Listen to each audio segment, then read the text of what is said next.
Animals around us. How rats are. A rat is a small animal. It has 4 legs and a long tail. Rats can smell very well.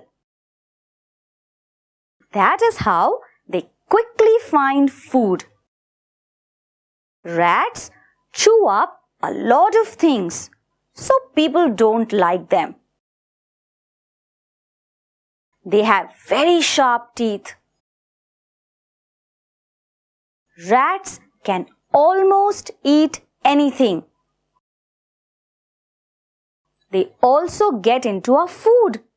They spread germs. Rats can have 20 babies at a time.